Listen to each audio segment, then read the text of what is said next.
a universe of purpose, not an eloquent dance to nowhere as a leading anthropologist at Harvard University called Life on Earth.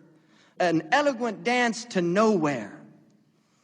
A meaningless, random event of extraordinarily complex coincidences. Billions of them that happen to come together at the right time in the right moment to make this event. Why is there something as opposed to nothing?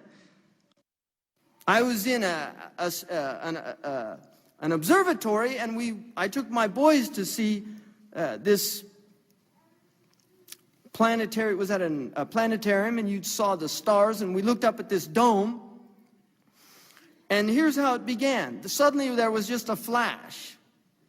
And suddenly you were in all those swirls again. And the man said, "In the beginning there was the Big Bang." That's literally what he said. The Big Bang didn't happen in any one place. It happened everywhere at the same time. And you know what my boys said? Subhanallah.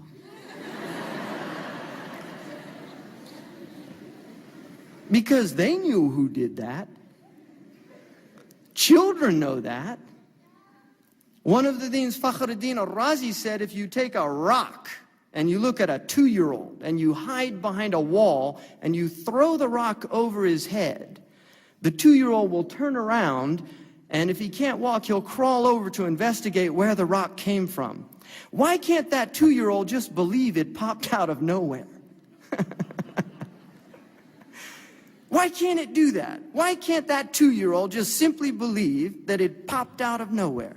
Because inherent in human nature is the belief that for every effect there is a cause.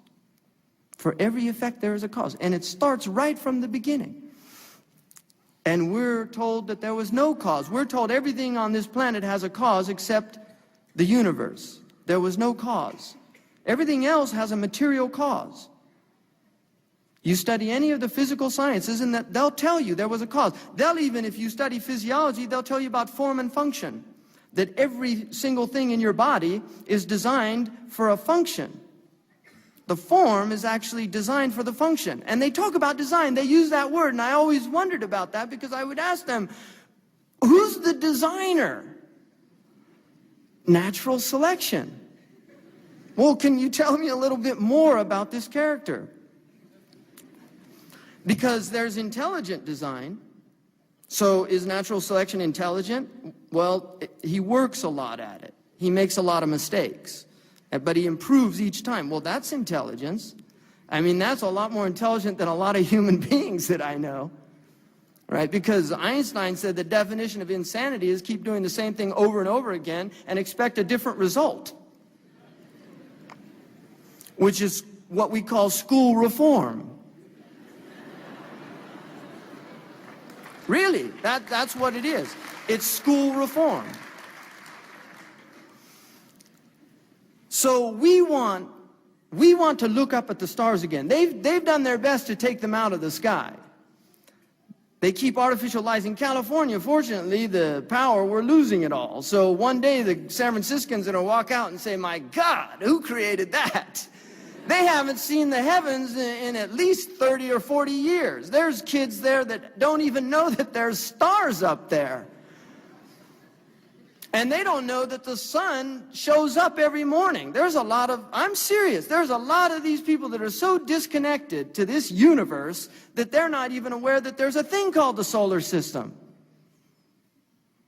Again, a system. You wonder about that system. That's an engineer's term. Right? Systems. Who makes systems? You can't blame that one on natural selection, the solar system, because natural selection working here on Earth. Who got that one going, right? I mean, really, there's questions here to be asked. These are called the big questions, but they're left out of those multiple choice tests. Somebody once had you know this guy, he's called the telephone